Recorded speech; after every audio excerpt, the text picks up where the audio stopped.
اس گفتگو کو آپ سنیں کہ نبی مکرم صلی اللہ علیہ وسلم تو 10ویں محرم کی 10 تاریخ کو روزہ رکھنے کا حکم دے رہے ہیں، جبکہ ہم سبیلیں لگاتے ہیں، نظر و نیاز بانٹتے ہیں اور قبرستان جاتے ہیں قسم قسم کے کھانے بنا کر۔ اللہ کے رسول صلی اللہ علیہ وسلم کا یہ عمل نہیں ہے، یہ بدعات ہیں اور خرافات ہیں، جس کے بارے میں امام الانبیاء امام الہدا صلی اللہ علیہ وسلم نے فرمایا من احدث فی امرنا ما ھذا لیس منہ فہو رد، جس نے دین کے اندر کسی ایسے نئے کام کا آغاز کیا جس کے اوپر ہمارا حکم نہیں ہے، وہ عمل اللہ کی بارگاہ میں مردود ہے، مردود ہے، مردود ہے۔ لیس علیہ امرنا، جس پہ ہمارا حکم ہے نہیں۔ آج جتنی بدعات اور خرافات مسلمانوں میں رائج ہو چکی ہیں تو یہ اس پر اللہ کا حکم موجود نہیں ہے، نبی کا حکم موجود نہیں ہے، تو یہ بدعات ہیں۔ تو یہ تمام ایسے خرافات اللہ کی بارگاہ کے اندر، اللہ کی نظر کے اندر، اللہ کے قانون کے اندر مردود ہیں۔ کیا ہیں؟ مردود ہیں۔ نبی مکرم صلی اللہ علیہ وآلہ وسلم نے ارشاد فرمایا وَصِيَامُ يَوْمِ عَاشُورَاءَ احتسب علی اللہ ان یکفر السنۃ التی قبلہ، اور یہ صحیح مسلم میں روایت موجود ہے 1162۔ نبی مکرم صلی اللہ علیہ وسلم نے فرمایا وَصِيَامُ، اور روزہ، یوم عاشوراء، یوم عاشوراء کا روزہ رکھنے کا حکم کس نے دیا ہے؟ اللہ کے نبی صلی اللہ علیہ وسلم۔ غور سے خطبہ سنو، انشاءاللہ خطبے کے بعد آپ بھائیوں کے لیے شکنجی کا آج انتظام کیا، شکنجی پی کے جاؤ گے، لیکن یہ خطبہ جمعہ کا جو پیغام ہے نا، اس کو ذرا غور سے سماعت فرماؤ کہ نبی پاک صلی اللہ علیہ وسلم فرما رہے ہیں وَصِيَامُ يَوْمِ عَاشُورَاء، یوم عاشوراء کا روزہ رکھنے کا حکم نبی مکرم صلی اللہ علیہ وآلہ وسلم نے دیا ہے۔ اچھا، جو اللہ کے نبی، اچھا آپ نے اور میں نے نبی پاک کا کلمہ پڑھ کے ہم ان کے امتی ہیں، اور ہمارے نبی مکرم صلی اللہ علیہ وسلم نے فرمایا احتسب علی اللہ، گویا کہ میں اللہ پہ گمان کرتا ہوں۔ کیا مطلب؟ نبی پاک فرما رہے ہیں کہ مجھے اللہ پہ یقین ہے، ہاں، اور یقین کس چیز کا؟ ان یکفر السنۃ التی قبلہ، جو پچھلا سال، قبلہ جو پہلا سال ہمارا گزر چکا ہے نا، یوم عاشوراء کا روزہ رکھنے سے اللہ ہمارے پچھلے سال کے گناہوں کو معاف فرما دے گا۔ رکھو گے روزہ انشاءاللہ؟ ماشاءاللہ۔ اور سورۃ التوبہ کی آیت نمبر 36 میں اگر کوئی سوال کر لیتا ہے نا جی کہ محرم کے مہینوں میں جھگڑا نہیں کرنا چاہیے، محرم کے مہینوں میں لڑائی نہیں کرنی چاہیے، محرم کے مہینوں میں گندی زبان استعمال نہیں کرنا چاہیے، محرم کے مہینے میں اپنی جانوں پر ظلم نہیں کرنا چاہیے، اس کی دلیل کیا ہے؟ سورۃ التوبہ ہے اور آیت نمبر 36 ہے، جس کے اندر اللہ ذوالجلال والاکرام ارشاد فرما رہی ہیں فَلَا تَظْلِمُوا فِيهِنَّ أَنفُسَكُمْ، ان مہینوں میں تم اپنے نفسوں پر ظلم، اپنی جانوں پر ظلم۔ اب اللہ تو بتا رہے ہیں کہ یہ محرم میرا مہینہ ہے، اس میرے مہینے کے اندر اپنی جانوں پر ظلم ہے۔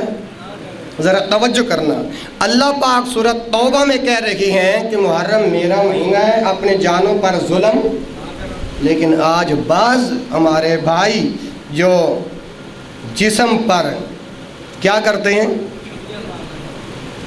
الفاظ میں نہیں بیان کرتا، لیکن یہ اپنی جانوں پر ظلم نہیں تو اور کیا ہے، یہ رب کے حکم سے بغاوت ہے، رب کے حکم سے بغاوت ہے۔ اچھا، اب اس کے اندر بھی اختلاف پایا جاتا ہے، اور اختلاف کس بات کا؟ جب توجہ کرو گے تو بات سمجھ میں آئے گی۔ بعض کہتے ہیں کہ جی 9 محرم کا روزہ رکھنا چاہیے، بعض کہتے ہیں 10 محرم کا روزہ رکھنا چاہیے، بعض کہتے ہیں کہ 2 دن کا اکٹھا یعنی 9 اور 10 کا رکھ لو یا 10 اور 11 کا رکھ لو، اور بعض کہتے ہیں کہ ایک 9 محرم کا روزہ رکھنا چاہیے، 10ویں کا روزہ منسوخ ہو گیا ہے۔ اب یہ محرم الحرام کا مہینہ طلوع ہوتا ہے اور فون در فون آ جاتے ہیں، میں نے کہا بھائی 2 روزے رکھنے چاہیے، یا 9 اور 10 کا رکھو یا 10 اور 11 کا رکھو۔ اب وہ کہتے ہیں بھائی آپ نے دلائل تو دیے نہیں، بحث تو آپ نے کی نہیں، جیسے وکیل وکالت میں جب وکالت کرتا ہے تو بحث کرتا ہے، تو آپ نے بحث تو کی نہیں، تو ہم کیسے مان جائیں کہ یہ 2 دنوں کے روزے رکھنے چاہیے؟ تو میں نے کہا وہ بھی عرض کر دیتا ہوں۔ اب یہ جو عاشورے کا روزہ ہے جس کے بارے کے اندر حدیث آپ نے ابھی سماعت فرمائی ہے کہ یہ عاشورے کا روزہ رکھنے سے اللہ پچھلے سال کے گناہوں کو معاف کر دے گا۔ آئیے اس روز اللہ کے رسول محمد عربی صلی اللہ علیہ وآلہ وسلم بھی خصوصیت سے روزہ رکھتے تھے۔ میں کہتا ہوں یہ ذرا بچوں کو بٹھا دیں یا آرام سے بیٹھ جاؤ بیٹا۔ 10ویں محرم کا روزہ تو نبی پاک نے خود رکھا ہے۔ 10ویں محرم کا روزہ بولو، نبی پاک نے خود رکھا ہے۔ جو صاحب شریعت پیغمبر عاشورے کا روزہ خود رکھ رہا ہے، اور یہ منسوخ پھر کیسے ہو گیا؟ اور صحابہ کرام رضی اللہ عنہم کو بھی 10ویں عاشورے کا روزہ رکھنے کی ترغیب دیتے، نبی خود رکھے صحابہ کو رکھنے کی ترغیب دے، منسوخ کیسے ہو گیا؟ نبی خود روزہ رکھتے تھے اور آپ نے صحابہ کو ترغیب کرتے تھے۔ اسی طرح پھر امام الانبیاء محمد رسول اللہ صلی اللہ علیہ وآلہ وسلم نے یہ بھی فرمایا ہے کہ خود بھی رکھتے، صحابہ کو رکھنے کا بھی حکم دیتے، اور ساتھ یہ بھی کہتے کہ یہود کی مخالفت کرو۔ کس کی؟ یہود و نصارہ کی مخالفت کرو۔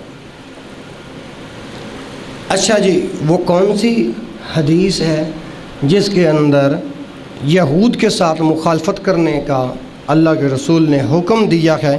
جی آپ وہ الفاظ پڑھیں گے تو ہمیں یقین ہوگا۔ میں نے کہا میں انشاءاللہ وہ الفاظ بھی پڑھ دیتا ہوں۔ امام الانبیاء محمد رسول اللہ صلی اللہ علیہ وآلہ وسلم نے ارشاد فرمایا، صوموا یوم عاشوراء، یوم عاشوراء کا روزہ رکھو۔ آج 8 ہے، صبح 9 ہے، پرسوں 10 ہے، تو اللہ کے نبی فرما رہے ہیں صلی اللہ علیہ وسلم، صوموا رکھو یوم عاشوراء، عاشورے کا روزہ رکھو، وخالفوا فیہ الیہود، اور یہود کی مخالفت کرو۔ یہ الفاظ حدیث میں آ گئے کہ یہود کی مخالفت کرو۔ صوموا قبلہ یومن، صوموا رکھو روزہ، قبلہ یومن ایک دن پہلے، او بعدہ یومن یا ایک دن بعد۔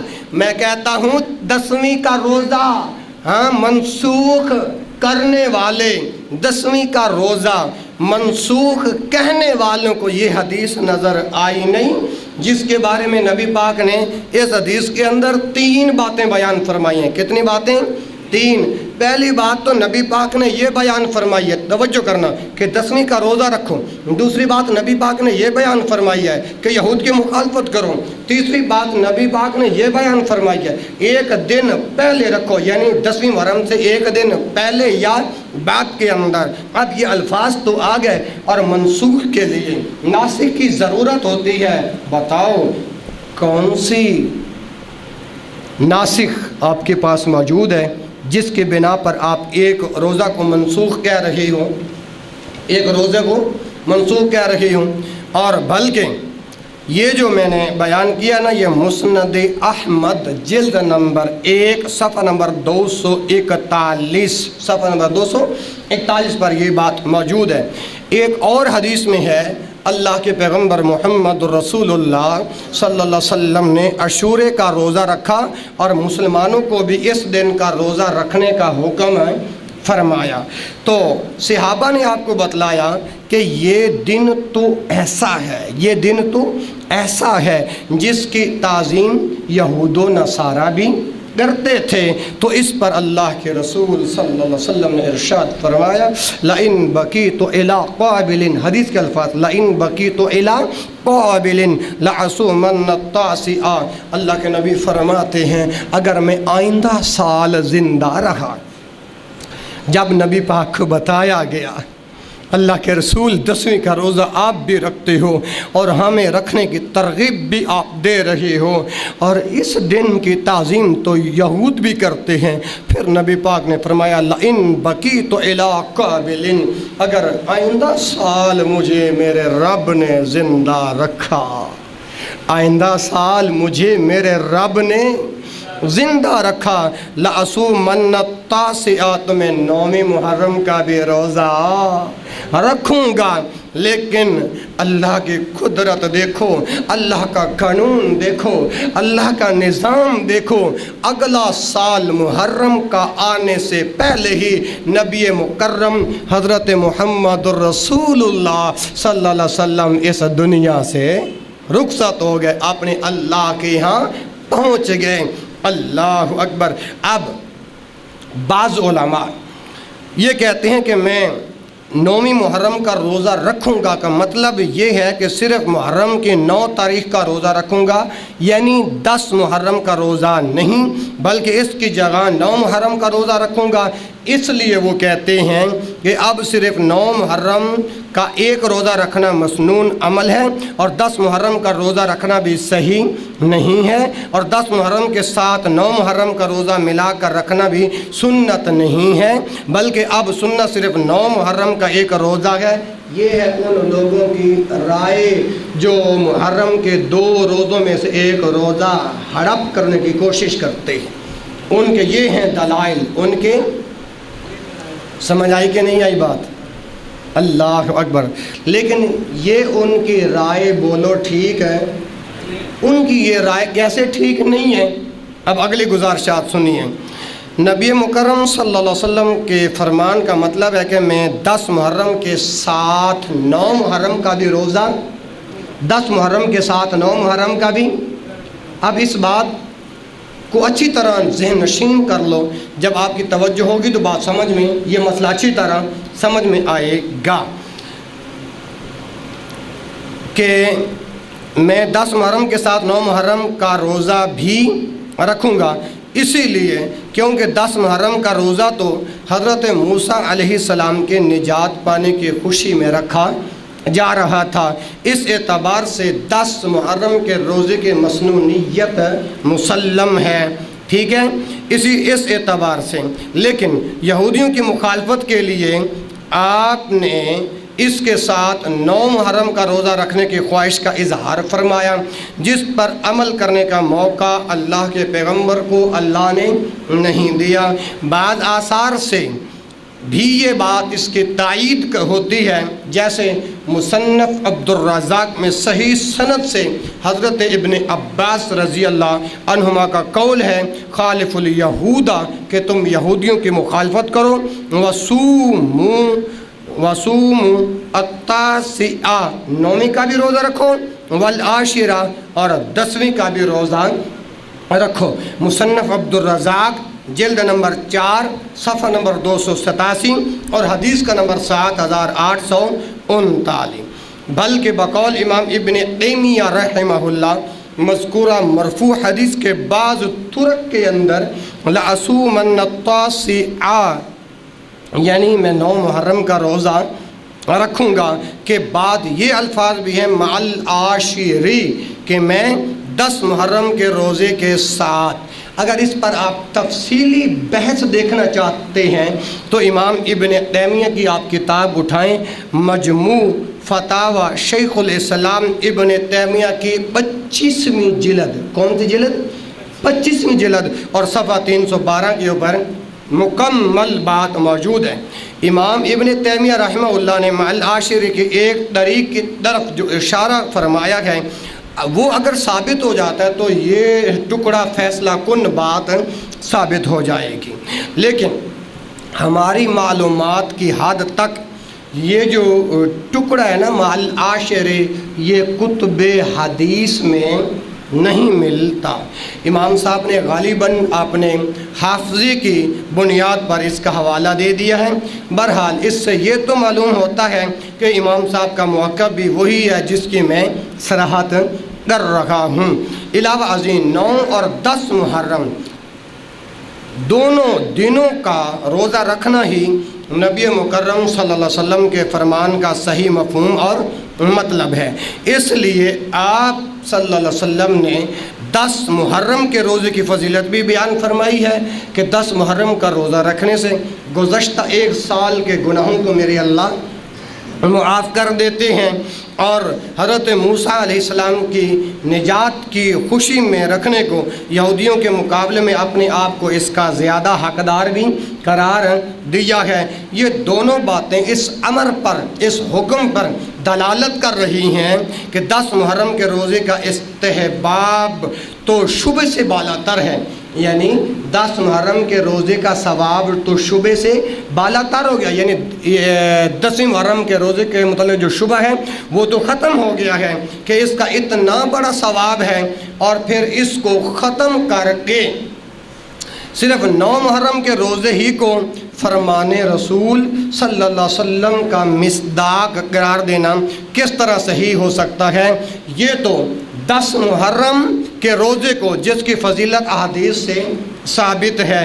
علاوہ ازیں لعصو من التاسع حدیث کے جو راوی بھی ہیں نا وہ حضرت ابن عباس رضی اللہ عنہما ہیں، اور مصنف عبد الرزاق میں بھی انہی کا قول بیان ہوا ہے۔ گویا راوی کی حدیث کی وضاحت خود راوی کے فتوے سے ہو رہی ہے، کہ فتوے سے ہو گئی ہے۔ اس کے بعد لعصو من التاسع کا صحیح مفہوم میں اشکال باقی نہیں رہتا اور نہ رہنا چاہیے، اس لیے صاحب مرآت مولانا عبید اللہ رحمانی مبارک پوری، شیخ الاسلام امام ابن تیمیہ